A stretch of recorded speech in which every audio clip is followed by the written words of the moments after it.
Ladies and gentlemen, boys and girls, welcome back to another weekly episode of the show that we said wasn't going to happen this week.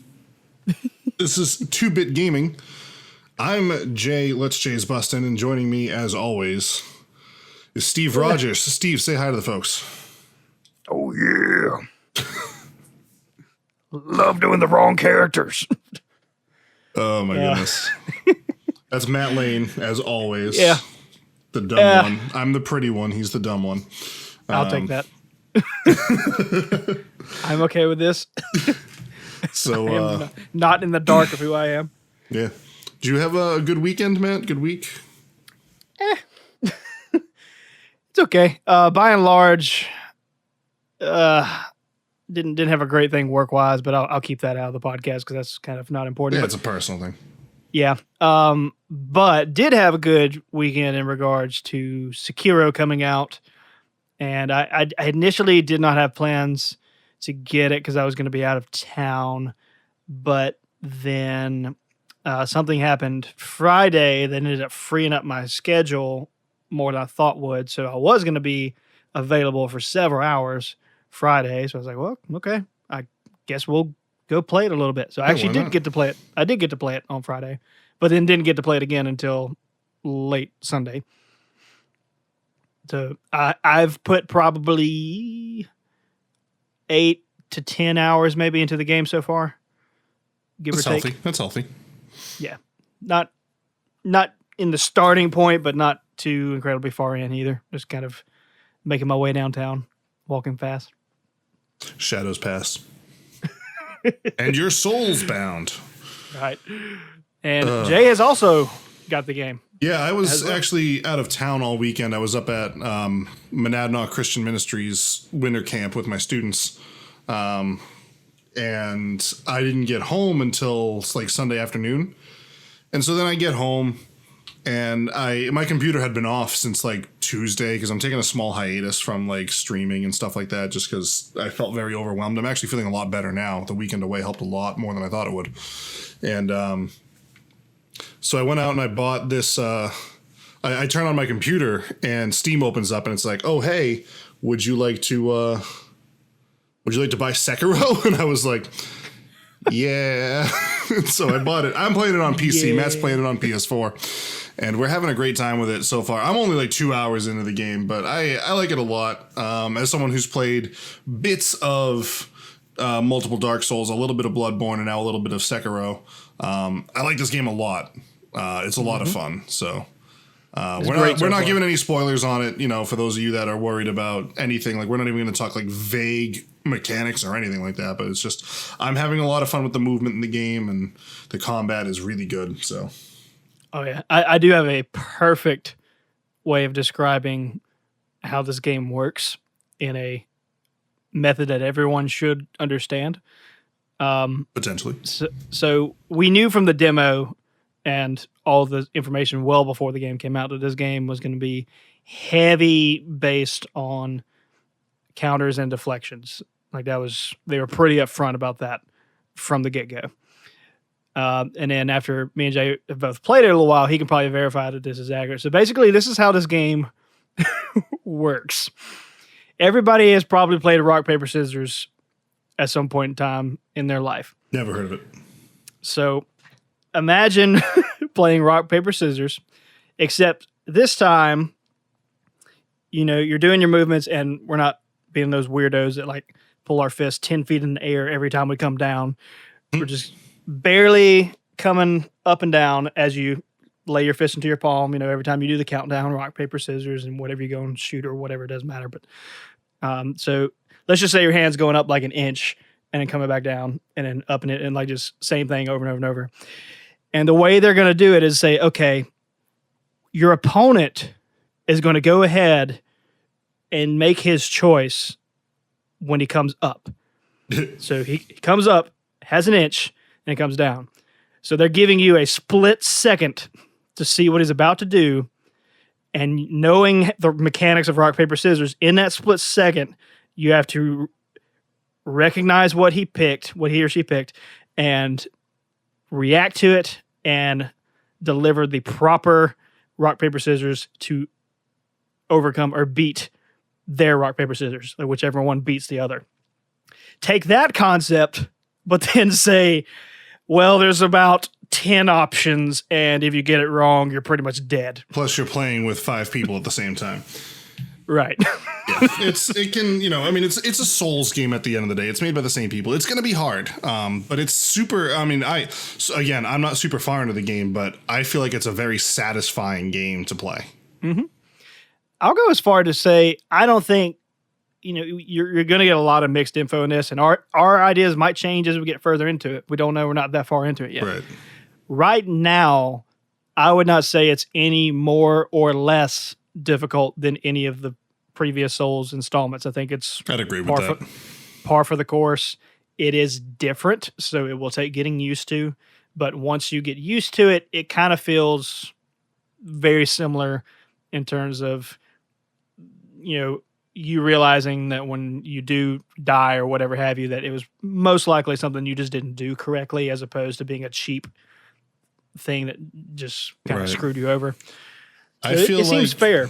Yeah, and I feel like they do a good job of like introducing you to everything in the game. And there is a lot. Yeah, if you've never played a Dark Souls game or a Bloodborne game, you don't need to play this and to be good at it. In fact, you might even be at an advantage because you're not used to the way those games play, because they are different. I can full-heartedly agree with that statement, because the first couple hours was very rough for me because I had to start slapping my hand. I was like, stop, dodge rolling, stop it. You're killing yourself. Yeah, it's a lot of fun. I think anyone who, knows a fair amount about gaming and how video games work could pick up this game and have a lot of fun with it. So, and it's on beautiful. PS4, it's on PC. Matt's playing PS4. I'm playing PC. They both, PS4 works fine, I'm assuming. Yeah, I've had zero glitches of any kind thus far. I haven't had any issues with PC. I have heard that it can get a little unpolished at times, but I haven't come across that myself. So, buy at your own risk. I just enjoy playing it at 60 frames per second, as opposed to a lot of times Dark Souls 3 anyway was running at like 30 tops for me on my PS4. So gotcha. I'm enjoying that. The game looks pretty. Anyway, that's enough about Sekiro. We're not going to talk too much about it because that's not the topic of the day. The topic of the day is Coca-Cola and why I drink so much of it and that I burp. No. Also, by the way, also worth mentioning is Sony the other day had their first little play the game, I think it's called, or whatever. I don't know. It's their version of a Nintendo Direct. It was their very first one. I love that they're doing these now. I'm not going to sit there and be like, oh, Nintendo did it first, Sony's just copying it. It's like, great. I think this is a great idea. Just these little more frequent, smaller bursts of this is what's coming down the pipe. It's good for gamers. It's good for developers. It's good for everybody. This one, I feel like was kind of a weird one to start with, because the entire thing was about the PSVR for the most part. And it was just a lot of VR things. Like there's an Iron Man one. There's a Five Nights at Freddy's VR game coming out. And it's all well and good and all cool stuff. And VR is neat. It's just, again, I've said this before. VR is not where I want it to be yet. I just feel like it would still be too clunky, too unintuitive. But for those of you that do enjoy VR, there's a ton of new games coming out for you on the PlayStation. So that's exciting news. Quite frankly, I think they should have come out swinging with, even just like a small trailer or a teaser or just a reminder that things like The Last of Us 2 or Final Fantasy 7 or the remake of that, one of the big titles that they've been kind of getting us ready for a while now, something like that, instead of just all these, the very first game that they showed off was an Iron Man VR game, which is cool. And honestly, I've been kind of wanting one of those for a while, but again, I'm not buying a PSVR for that. I don't know. And they also did mention some more information about Days Gone, but we will talk about that another time, another place as that game comes out. But that was just kind of worth mentioning that Sony had their first little news press conference, and it was, I don't know what to expect, Because Nintendo always tells you like, oh, this like last week's Nintendo Direct was, oh, this is about indie games, you know? So like, we know going into it, like this is all about indie games. And the one before that was, this one's about Pokemon. We're like, okay, cool. This is going to be, we're not going to sit there and be like, man, I wonder if they're going to talk about Animal Crossing. Because they tell you, you know, get ready for this. And Sony was just like, get ready for information on games. And so I didn't know what to expect. And I kind of went into it maybe with the false expectation of some bigger titles, and I didn't get that, so I don't know, but that's okay. Do you have anything you wanted to add in there? No, not really. I mean, pretty much just like you said, like there wasn't anything crazy that happened in it that I would be too excited about personally, but it's worth a look if you want to go over there and see some stuff. Like they got a phone coming out. It's not that big of a deal to me, but for anyone that's interested in something like that, go look it up. Yep. And this was also something else we were going to talk about at some point. Sony's doing their whole, you can play your PS4 games on your smartphone now thing. I don't know, Matt, have you given that a shot yet? Every single time I try to carve out time to go do this, something else gets in the way. Yeah. And the fact that Sekiro is out now is not like Sekiro coming out, like, I want to play this on this. I want to play it on my 52-inch TV. Like, why? Right. No, I've tried multiple times, and it's something that just like randomly keeps coming up. I was like, dang it, I was really trying to knock this out. Yeah. So the only thing that I would like about it would be if it allows you to pull it up and you can sync your controller to it. If you can do that, and it is in real time and it works well, doesn't have crazy lag or issues like that, it's not a bad idea, because then you've effectively, at least in your home, you've given yourself a switch for the PS4, basically. Right. So if that's how it works, that's cool. I haven't been able to test it, so I can't verify if that's one way or the other. I don't know. The only thing I do know is you can pull it up on your phone, but then you have the actual controls on the screen, which I do not like. No. Period. I don't think anyone does. No, that doesn't really... Like, could you imagine trying to play a game like Sekiro like that? I don't know that you could effectively, like oh my gosh. Yeah. I don't know. It'd be a nightmare. That's also happening, but the main meat and potatoes that we wanted to talk about today is something that came out hours after we recorded last week's podcast. So it was kind of bad timing. But last week was GDC, which is the Game Developers Convention. And Google had kind of been teasing that they were getting in the game. And so they come out and they announce this new thing called the Google Stadia. And people were kind of wondering, is it going to be a console? Is it going to be a service? Is it going to be a peripheral? Is it going to be like a whole dev studio? What is it? And it's basically a service. It's a stream service for gaming where you can... And we don't know the specifics yet about, do you pay per game? Is it kind of a Netflix subscription thing where you pay a monthly fee and then you get access to all this stuff? We don't know any of that yet, because I'm sure they don't know any of that yet. And you play games kind of downloaded on the internet up to, was it 1080p or 4K? I think it's 1080. I think they're talking about being 4K at some point. Oh no, I lied. They have up to 8K support, because someday 8K will be a thing in every household or whatever. That's just the fancy additive that is not even really worth looking into at the moment. But No. Let's say for some games they are claiming 4K 60 frames. Here's the thing: you have to have internet to handle that. Correct. Now this is where it gets a little hairy, and we really don't have a definitive answer because of how early in the stages this is, but they're saying that they are going to be carrying the vast load of all the processing power and the weight of the bandwidth and everything on their end. Right.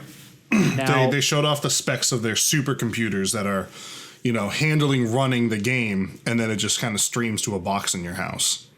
Mm-hmm.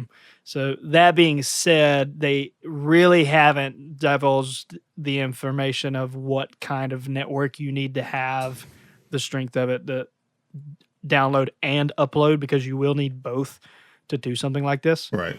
People think it's just down. Nope. This is actually going to be both because of what it is. Right. you have the download coming to you, and then as you make a command, that command has to route back. So this is going to be interesting, especially given that most places that do not have something called fiber, your upload tends to be a lot weaker. Mm-hmm. So it's going to be interesting. I'm curious to see how that works. Surely there has to be something in play for them to do this on the scale that they're doing it, because companies, they're not oblivious to the fact that there are plenty of people who don't have great internet. Like they know this. Mm-hmm. So what are they just relying on big cities to carry this, or do they genuinely have a plan to get this out to your more rural areas that don't have fantastic internet? Right. I mean, I've definitely seen an increase. I don't know about you, but I've seen a big increase in the amount of Google Fiber ads I've seen lately on YouTube specifically, I guess, because that's really all I watch these days. But there's a lot of concern about people and internet usages and stuff like this, because this isn't as big an issue where I live, but for other parts of the country, other providers, and in other countries, there are data limits for your home internet. Right. I know that there are streamers out there that have they have a terabyte of data that they can use a month, and between streaming and watching things and just day-to-day internet usage, they come really close to hitting that. And so adding in something like the Google Stadia is impossible. It's just not gonna be feasible for people like that. Right. Not to mention speeds. You know, we talked about this last time we were kind of talking about this subject when Microsoft was flirting with this, and Sony too. Speeds in America aren't good compared to some other countries. Very true. So I don't know if we have the infrastructure put in place for this to thrive. Now, Google's an American company. So I'm sure that they have, again, they haven't shared much other than this is a thing. But I don't know. What are your thoughts on streaming services as a whole? Do you like them? Do you hate them? I don't hate the idea of it, I think, is the best answer to that. Want to explain?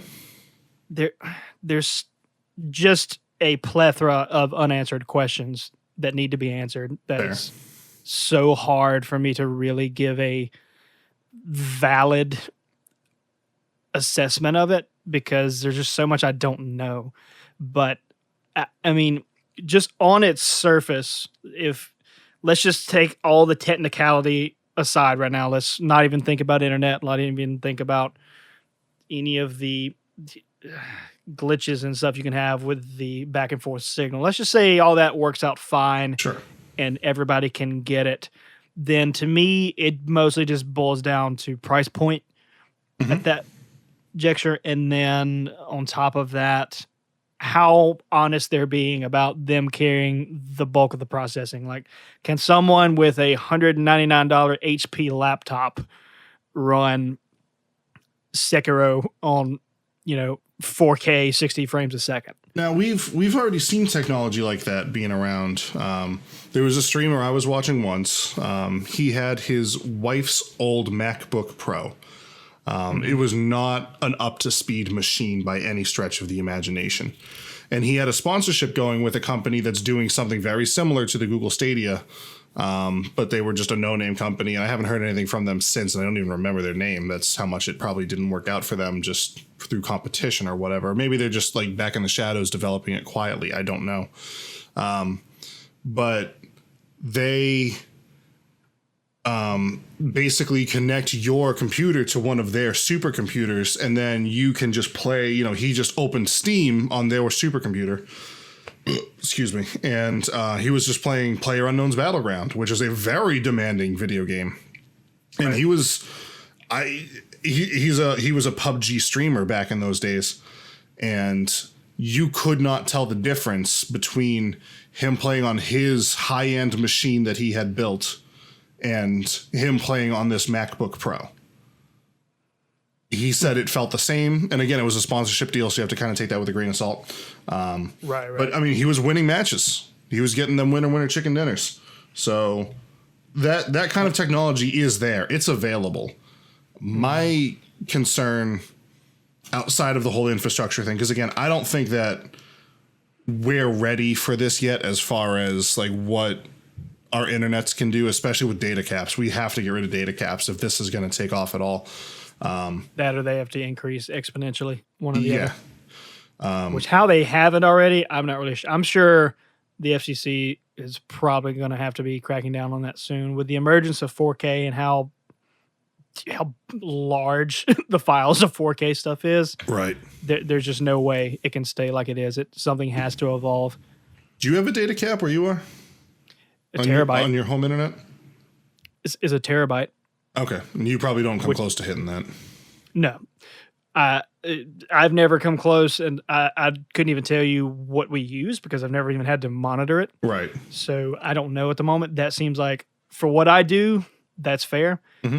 And we watch Netflix a freaking lot. Watch YouTube a lot. Yep. And, do it every day for hours a day. So and you stream every now and then? Right. So, and haven't had any issues with it. So as far as I know, that seems like a fair number right now. And Comcast, at least where we live, has had to step up their game because they've lost the monopoly in the area. So there are other companies now. So they have to actually give a little bit whenever you complain or have problems. Right. I've not had to do such, but I know plenty of people that do from the past jobs that I've had with AT&T and such. Mm-hmm. But here's an interesting thing that I'd like to point out about Google that is probably my biggest concern about this project more than the technicality side of it. Sure. Google has not exactly been known for sticking with projects. They've actually become known for the opposite, which is very concerning to me. Now, this one's a little more advantageous, I guess, than the others, so maybe that'll change with this. But I don't know if you thought of this, so let me just give you a list of ones that come to mind that they started and then it tanked quickly. And I know these are completely different things, so you're just going to have to take this for what it is. Sure. But you have Google Plus. I don't know if you remember that atrocity. Can I talk about Google Plus for just a minute? Go for it. Okay. So when Google Plus first came out, I don't know if you all remember this. You needed an invitation to get into Google Plus. It was exclusive. Right. And then they quickly realized no one wants to use this. And so they just opened it up. Like people weren't begging for invitations. People weren't going crazy like, oh, how do I do this? How do I want a Google Plus? So they were just like, anyone can have a Google Plus. And so then after that happened, they actually then forced you to have Google Plus if you wanted to open a Gmail account or start a YouTube channel or stuff like that. So it went from being only the elite few that we have deemed worthy can use our services to you are required to use our services. And they integrated Google Plus so much with everything that they did with YouTube specifically that then when Google Plus stopped working and they were like, this isn't working, we're gonna end Google Plus, which they recently did. They shut down, or I think they're in the process now of shutting down Google Plus, but they're de-integrating it from everything. That when they went to go de-integrate it from YouTube, YouTube shut down for 8 hours because the developers don't know how to run the website without Google Plus anymore. Do you remember that? It was just like 6 weeks ago. YouTube just shut down for 8 hours and they had no idea why. And it's because they had weaved Google Plus so deep into the heart of YouTube that when they tried to rip it out, the heart just died. Yep. Google's a friggin' joke, man. I mean, like cards on the table. I don't give a rip about this stupid Stadia thing. I hope it fails. I hope it flops. I hope it goes under. And I'll talk about reasons why later because we're not there yet. But holy cow. I'm done with Google Plus. Matt, please continue. See, and I'm just getting started. So that was just the first thing you brought up. Go for the next one. I'll go on another rant. The other ones are probably less well known. That was probably there's probably two big ones that people are going to know about. And for the that record, was the first one. We don't actually know that the reason why YouTube shut down for 8 hours that day was because they were de-integrating Google Plus, but the timeline matches up. Right. It's all coincidental how everything happened. Yeah, exactly. So that's one. Yep. And like you said, they're just it's pretty much in the process of being gone now. Mm-hmm. There's Google Reader, which is gone. What? That was RSS readers, if that means anything to you. If not, just look it up later. Okay. Google Health was a thing. Oh yeah, Gone. I remember hearing that. Gone. Mm-hmm. I don't remember how exactly they pronounced, but they had like a food network kind of thing that Google did, which was kind of in tandem with Google Health. Huh. It's gone. Okay. You had Google's specific messaging app called Allo, or ALLO. It's Hello. gone. It's gone. And then probably the biggest blunder to me was not a virtual product, but when Google started working on their own fiber network, and they started getting certain cities to get on board and be contracted to test out and be the city to experiment with the gigabit fiber up and down, which is incredible that exists. They get Louisville, Kentucky involved with this. And Old strategy. boy does this tank hard. So basically Google, in their infinite wisdom, just did not really fathom the enormous technical scope of what this kind of project would be. Because to roll out fiber, you have to dig a ton of trenches where you're going to lay fiber at least, I think it has to be minimum of like a couple of inches beneath the sides of roads. Mm-hmm. And then you have to go back and cover it up with asphalt. So doing this in and of itself caused major chaos and disruption to the city and the roads and the way everything was working as everything's getting torn up. And even worse, the parts that they were patching were too thin, resulting in rubber patching and basically exposing some of the cables. And when cars would run over them and eventually wear down that asphalt, it would tear the fiber. So Google's having to not only put asphalt in the stuff one time, they're having to go back and fix the fiber and do more asphalt on top of all this stuff. And then, as if that wasn't enough, several companies come and sue them in order to block a city ordinance granting Google access to the electricity in a city, because these specific companies that did this kind of owned the power lines and the poles in the area. Mm-hmm. And I don't really know why they did this, but my guess is probably because these companies wanted to roll out their own version of this and were just trying to stall Google, maybe. Either way, I don't know. It ended up working out in Google's favor, but it's still something that was like, okay, now we got to deal with this. And then after all that clears up, I guess that was the straw that broke the camel's back, and eventually it proved too much for Google to handle, and they announced that we are shutting down the project for Louisville, Kentucky. So they do all this and don't even get it out. None of it. If any plus side came of it, those companies that sued them did release their version of this. So, Jeez. Thanks, Google, for that. So, it's a rightful question to think with, like you went on a rant of Google Plus just from saying the word, and then these other programs, and then this kind of incident to where you overreach and you don't realize how much you're overreaching until you get into it, and then realize you're drowning, and then don't have a choice but to back out. So it's a rightful question of, I want to see how this goes, but given how things have gone in the past, I'm kind of with Jay. I'm not exactly over the hills excited about this. No. I have a lot more questions than I do anything. Yeah, there are a lot of questions out there. Google owns YouTube, so people are assuming there'd be a streamable functionality integration with that, where you can stream what you're playing to YouTube Live and whatever and all this stuff. And people are like, will that work with Twitch? Will it work with Mixer? Will it work with Facebook? That's a big question I see going around. The biggest question that I've seen is price point. People want to know, how much am I paying? Is it monthly? Is it per game? Is it, am I downloading this game and own it forever? Am I renting it? Is it, things like that. And I just don't like streamable gaming. All good questions, by the way.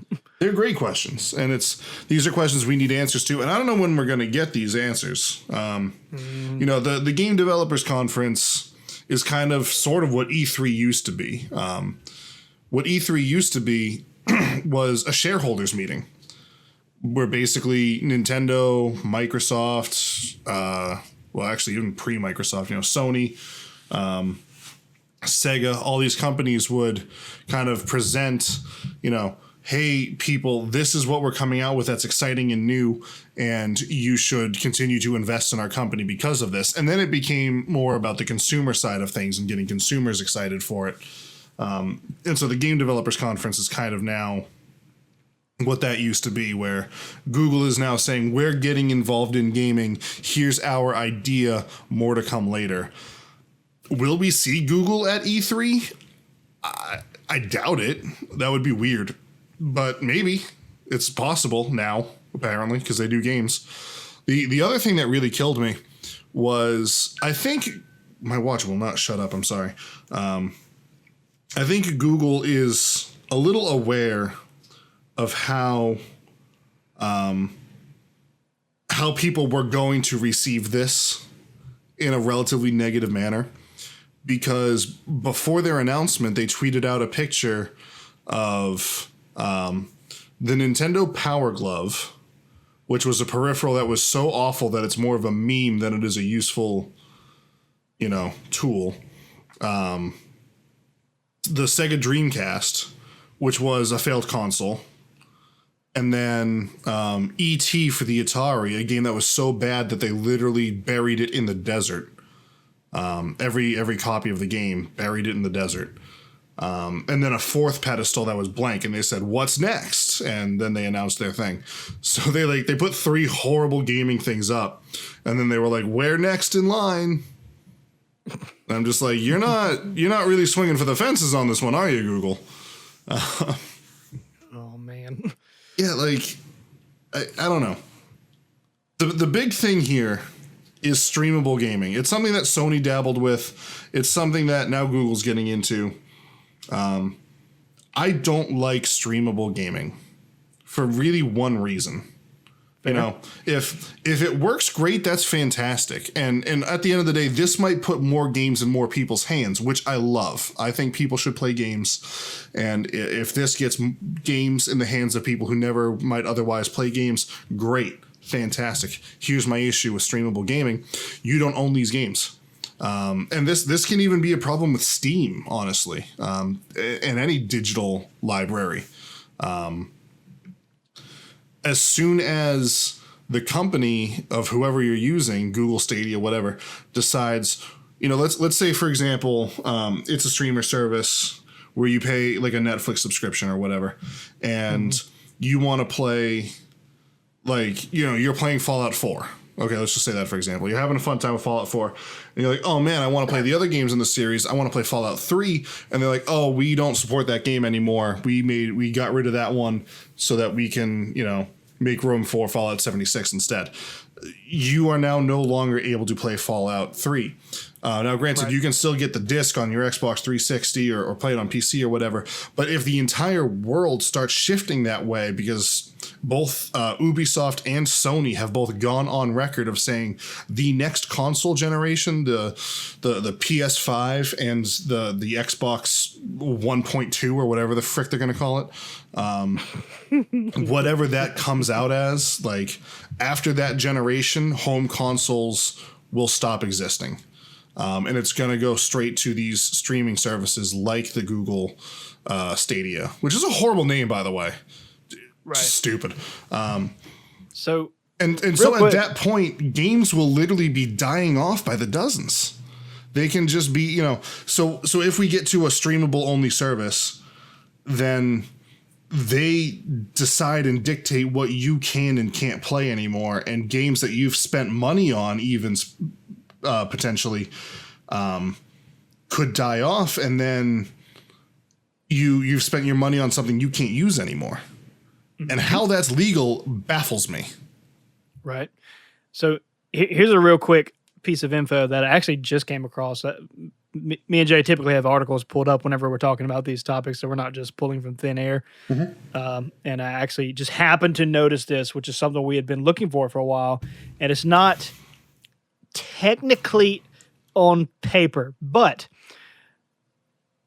a member of Google Stadia's staff, it says, whatever, I'm not sure what they mean by calling him chief, but Phil Harrison told reports that 30 megabytes per second would be required to stream 4K content.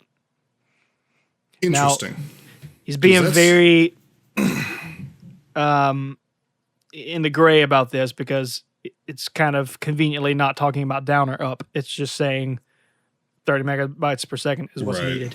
Now, that could also mean 30 up, which if it does, that's where a problem starts to occur. Right. The average household family has between 5 and 10.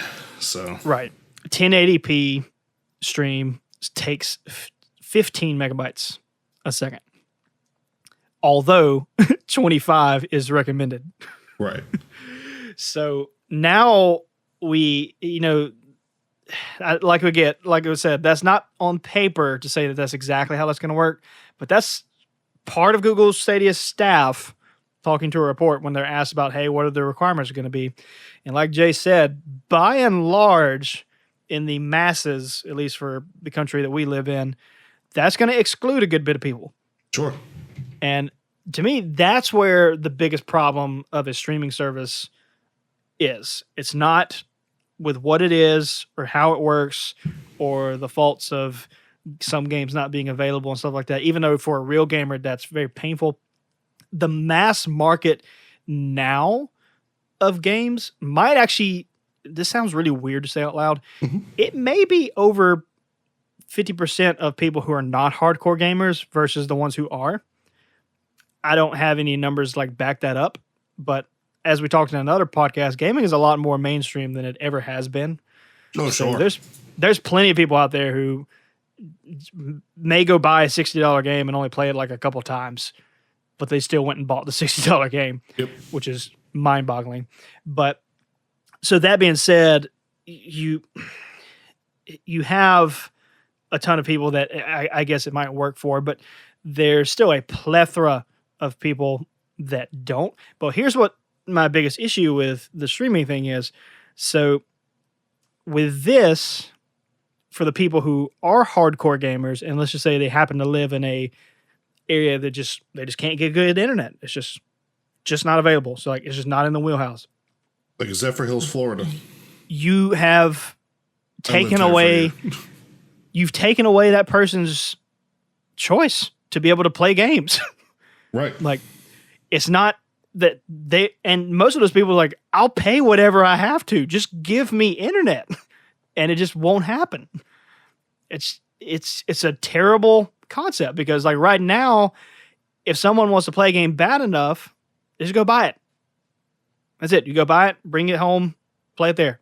If it's a heavy internet-based game and you don't have internet, then that's about your only limitation right now. So like if you were playing like a Destiny or something like that, that's pretty heavily based on doing online multiplayer and you don't have good internet, that's kind of where your limitation is right now. That's in comparison to this, but there are still dozens, hundreds, thousands of other games you can go out and buy and play and enjoy. You're not stuck not being able to play games at all. So like the idea that you were saying that they have said that the new consoles are going towards that just seems wrong to me because it doesn't seem like a smart business decision. Like, because you would cut so much capital out of what you would be making. Like, I mean, I get that your major cities are going to have everything that you would need so you can make money there, but companies, by and large, they don't focus on a few things. They try to look at the grand scheme of things, and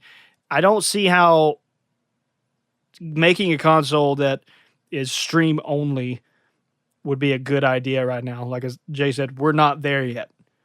We're just not. Here's the flip side of that coin to where it may be a good idea. You sell consoles for a loss. Right. you know, the Nintendo Switch was $299 at launch. There's no way that thing only cost $300 when you put in all the materials, the man hours, shipping, et cetera, et cetera. Well, you say that they sell it for a loss, and then a they typical make it up in rule. software. A typical rule of technology that, and by the way, I don't have any way to confirm whether it was $299 or more. Like, it very well could have been, but just to throw a point out there, the typical rule of technology is that it costs an arm and a leg to make your first one, and then $5 to make the rest. Because from there, I'm not sure about that, but it's more of a it's a well-known, well-documented industry rule that you sell the console for a loss and you make it up in software. But if you're not selling consoles anymore, you're not losing all of that. You're only gaining by software. Right. So that was and the $5 was a bit of a hyperbole. It was more, but to go back to your original point of, you know, selling consoles and selling games is how you make your money. But if you stop selling consoles and you're only selling games, you're making a lot more money.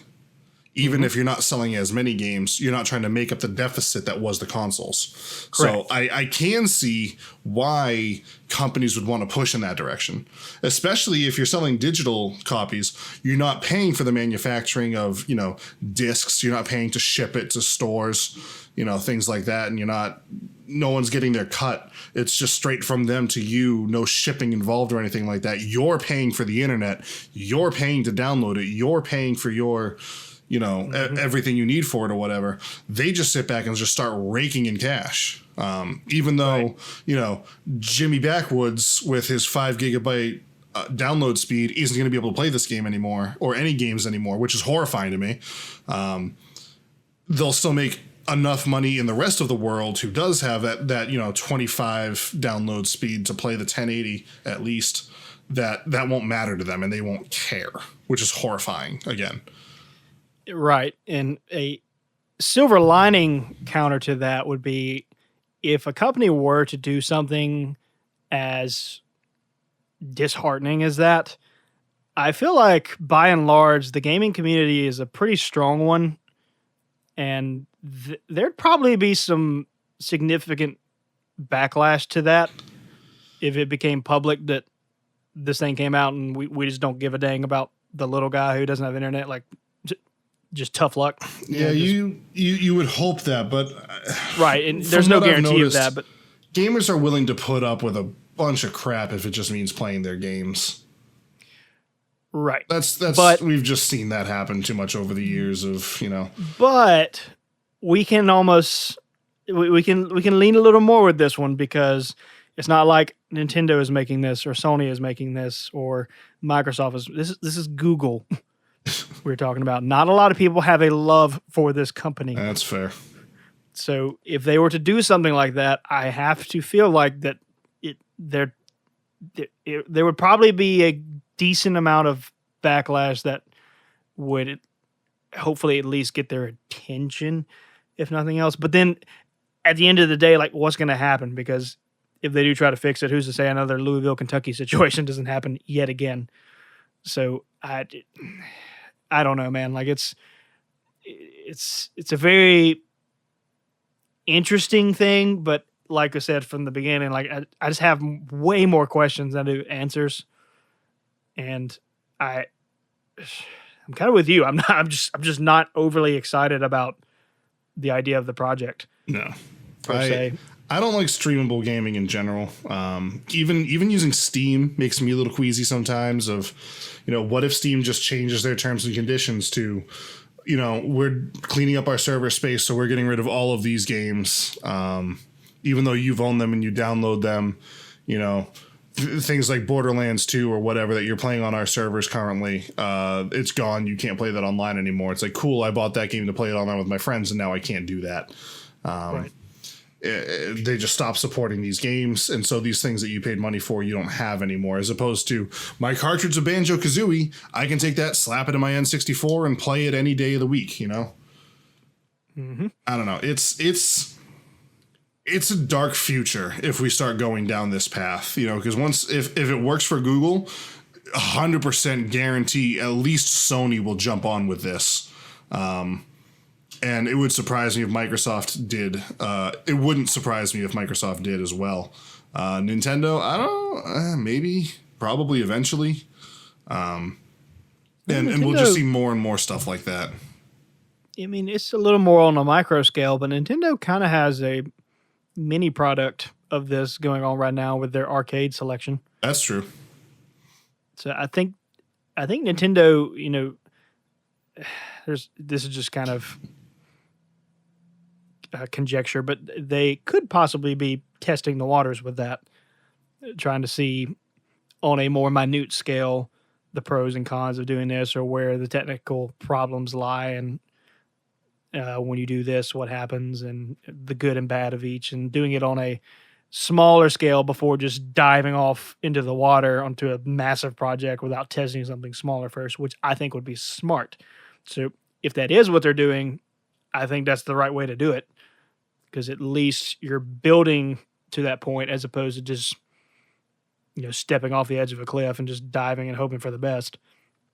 I mean, to clarify, their online, the Nintendo Online Classic Arcade or whatever it's called, it's not a stream service. It's downloaded to your Switch. You know, it's there natively. It's the same thing as downloading any other game. But by having that as a virtual only option, it's, you know, I mean, it's the beginnings for sure. Right, but they do change the games that are included with the package. Yeah. From time to time. Yeah, and there's only, again, not every game on the NES is there.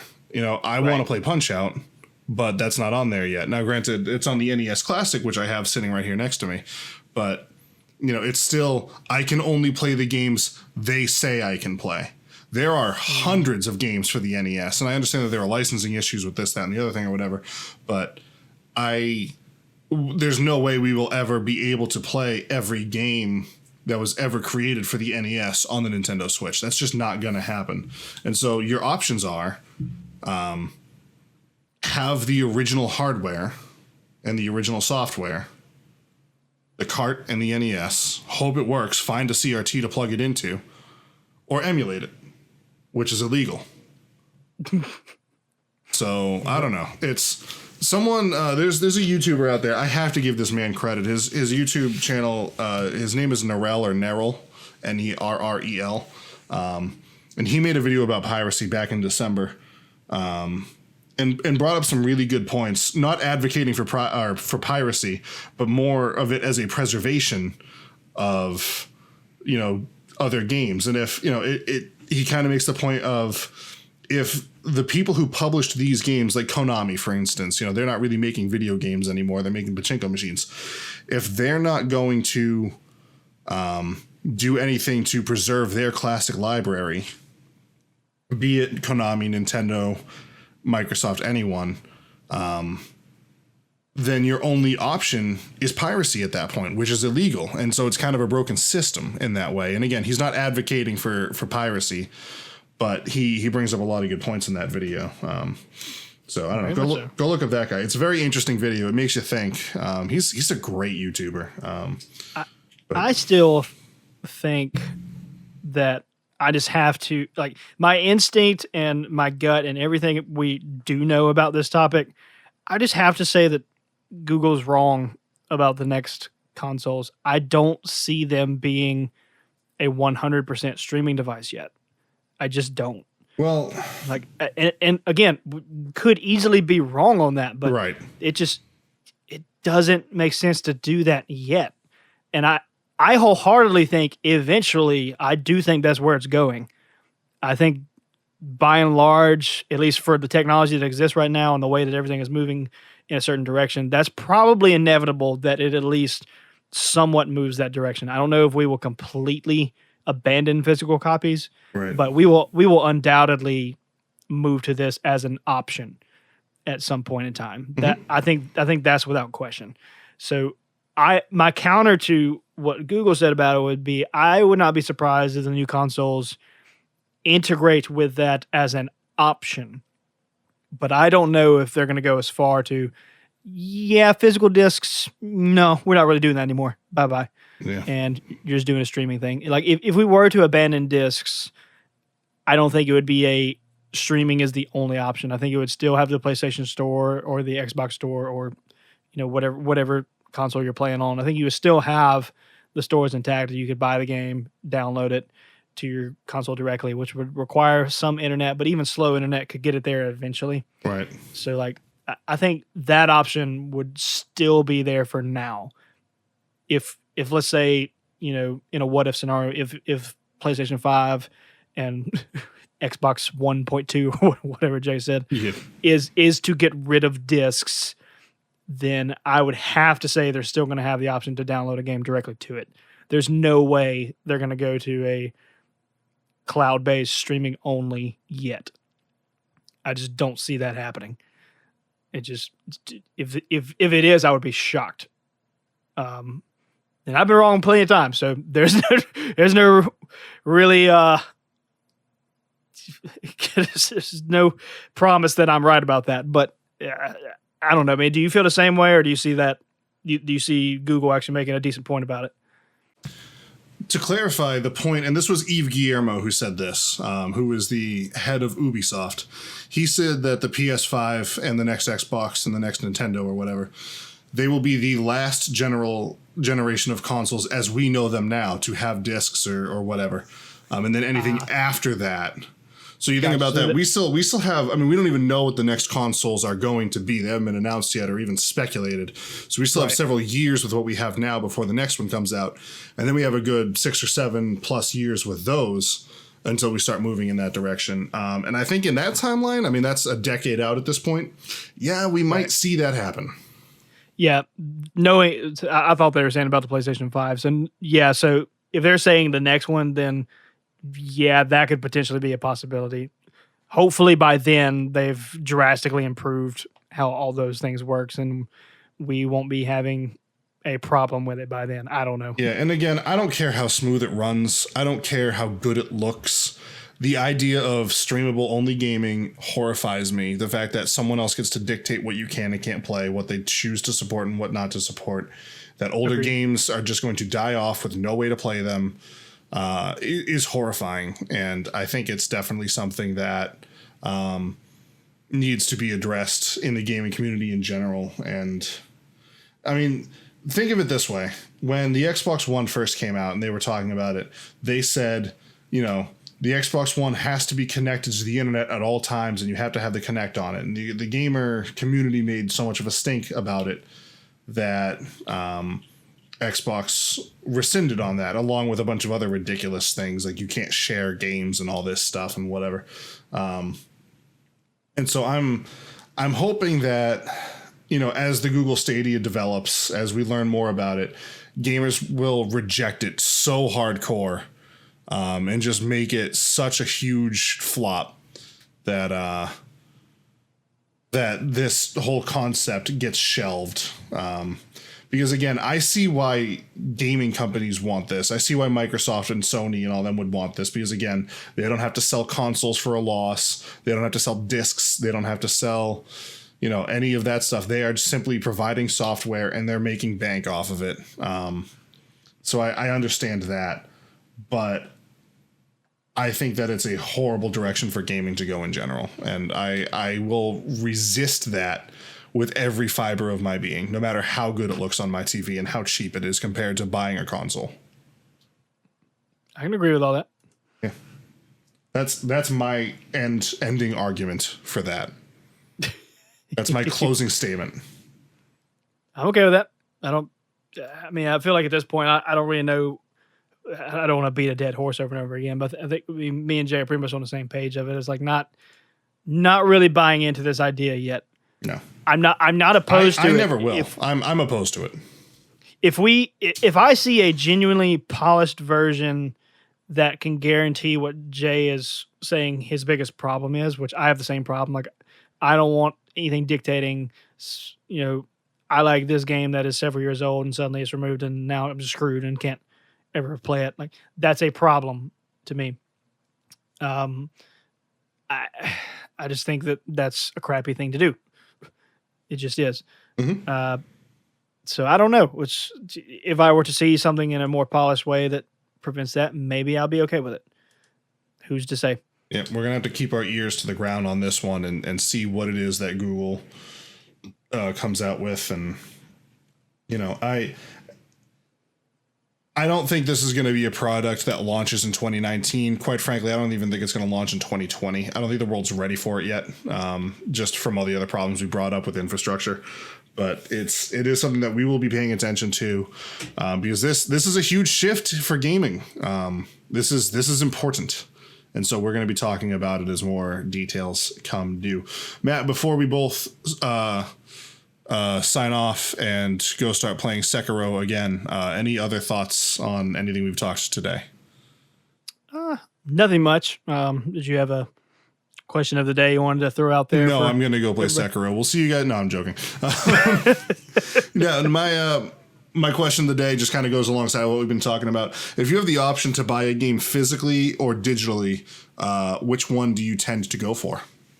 Do you like having a physical disc taking up space on your shelf, or do you like having a digital game that you have no guarantee of owning forever?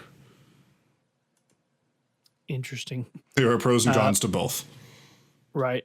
And I'll go ahead and answer if you want to think about it, or yeah, whatever. Go ahead. I tend to vote to swing more towards buying a physical game. There are times where I think owning a digital copy is advantageous.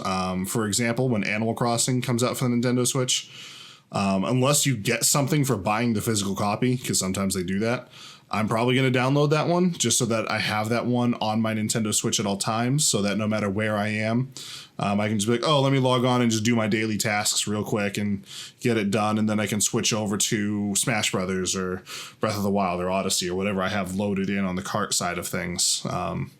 So like little smaller games like that are just kind of more bite-sized adventures, for sure I would download. But for main series games, Legend of Zelda, Mario, things like that, I would rather own a physical copy of the game.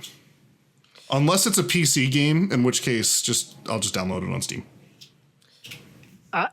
My answer is inherently physical, like without even thinking about it. And it's not simply because I just have to have a physical copy or anything like that. It's for a lot of the reasons Jay already said that his issues were with the cloud streaming service, of wanting to be able to play it whenever I want to play it, as long as I still have it in my possession. That, to me, that is important. Yeah. On top of that, if you go purely to the digital side, you completely remove the aspect of trading in games for credit. There is that. It's completely gone. Now, this is divided on people. Some people don't ever want to do that because you're not getting what the game is quote unquote truly worth. Or they're a collector and they just want to own it. Yeah. Or you're a collector and you own it. I am neither of those, because I'm not a big collector or anything, because I don't like a lot of clutter. I always keep my game library cycling, more or less. I hold on to something that really matters. But if it's not a game that I know inherently that if I go an entire year without playing a game, I likely don't keep it. That's fair. Now, I'm not by any means saying anybody needs to have that rule. You do you do whatever you want to do. That's you. Right. That's how I approach it. So my library is constantly kind of cycling around a little bit. And because of that, I trade in games, because that just makes me have less money to pay on the game that I want. There you go. So I'm never paying fully $60 per game, which makes me feel better about it, because yes, I'm not getting my full 60 back, but to me, that's a dumb premise. That you have to understand diminishing returns and how things work. Something is no longer worth full value the second you open it.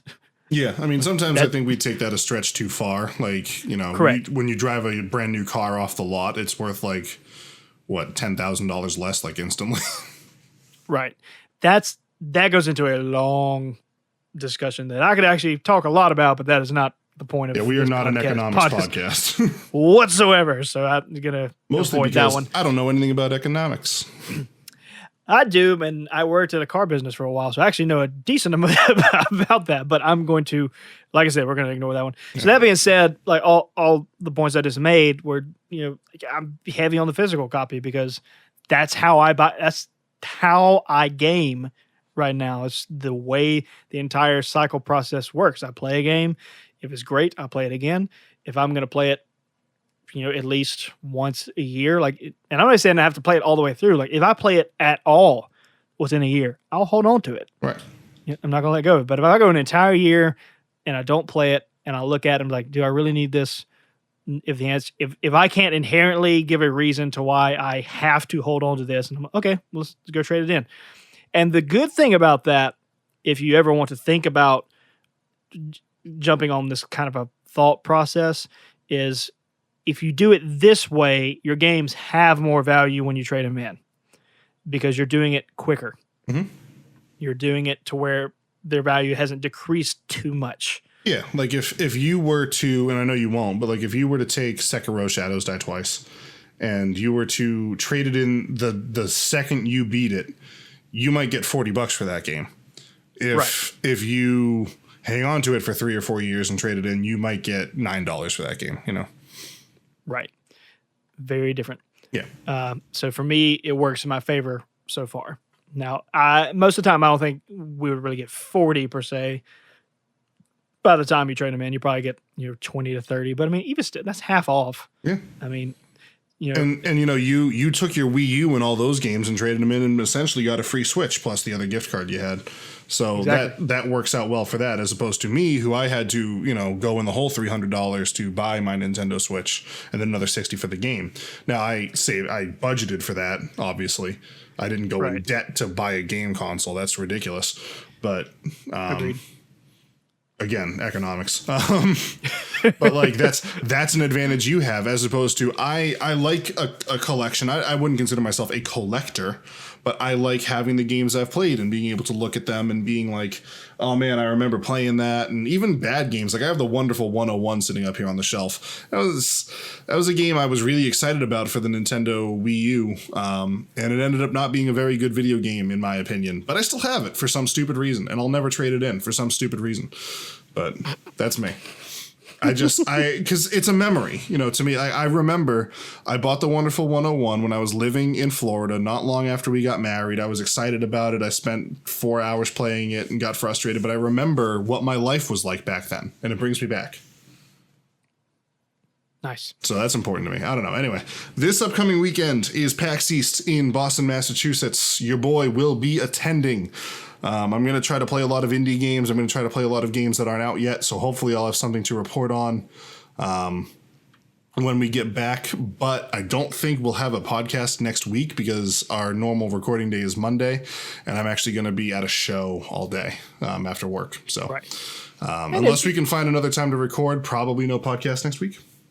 Yeah, and I'm okay with that. Like I said on the 2 episodes ago, it gives us not only a time just to have a week off, but to allow the gaming industry to catch up a little bit.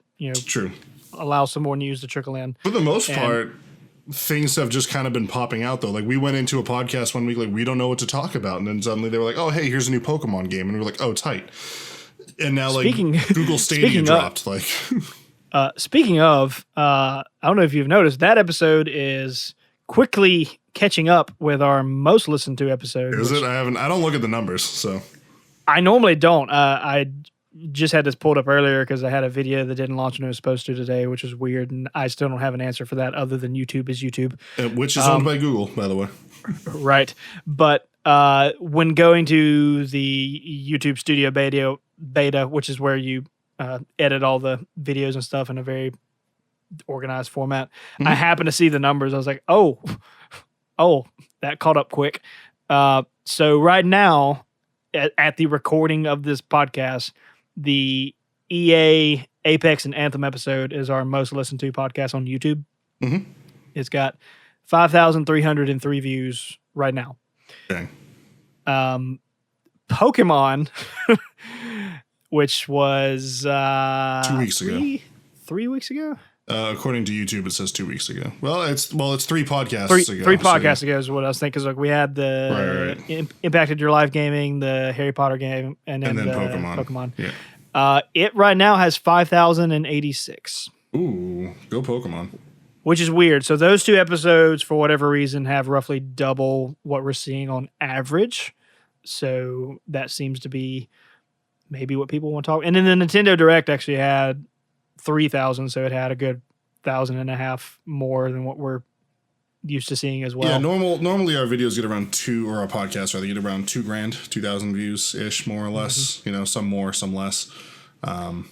But you know, I mean, but Pokemon's a huge topic. You talk about Pokemon, people will find that video. The EA one surprises me a little bit. I guess maybe because Apex was so new. I don't know, but it's whatever. Again, we don't care about numbers. We don't pay attention to it. It's just fascinating to us. Yeah, it's more just hilarious and fascinating. I genuinely wish, and I feel so bad when Jay brings it up. I genuinely wish I could just take all of these numbers and just go push them over to the Jay's Twitch channel, because I genuinely don't care. Like, I don't mean that in a bad way to all the people that are listening to this, but like it doesn't matter if one person is listening to this or if 5,000 people are listening to it. We will do it all the same, and we won't monetize it. We won't all that stuff. Right. It's just so funny to like the things in our lives that we do monetize, like my Twitch streams, like, you know, the music stuff that you work so hard on and whatever. Right. That you put a ton of effort into that, and you don't see the kind of returns that you get on this podcast that we spend, you know, grand total, everything from pre-production to editing and publishing, maybe 2 hours a week on. Right. It's I mean, I have no answers. No, me neither. It doesn't matter. It's just kind of neat to know that somewhere out there's about 5,000 Scandinavian people that like listening to us. So anyway, that's going to do it for this week of the 2-Bit Gaming Podcast. I'm going to go play Sekiro Shadows Die Twice. Actually, I have to go walk across the street and mail a letter. Then I'm going to go play Sekiro Shadows Die Twice. I'm going to beat Jay to the punch because I do not have to walk across the street and do a letter. It's stupid. I have to mail my car insurance check. They're the only company that, like, every time I go to pay the bill online, they're like, oh, we're down. And I'm just like, okay, I guess I'll just write a check, put it in an envelope, stick it in the mailbox. So if I want to keep driving my car, I got to go put that check in the mailbox. So that's important. Yep. If you're going to PAX East, make sure you say hi. I will catch you guys. We will see you maybe next week, but definitely, probably, potentially in 2 weeks. Most likely 2 weeks. Yeah. We will see you guys then. Thanks for watching. Have yourself a merry little Christmas. We'll see you guys. That's a bit preemptive.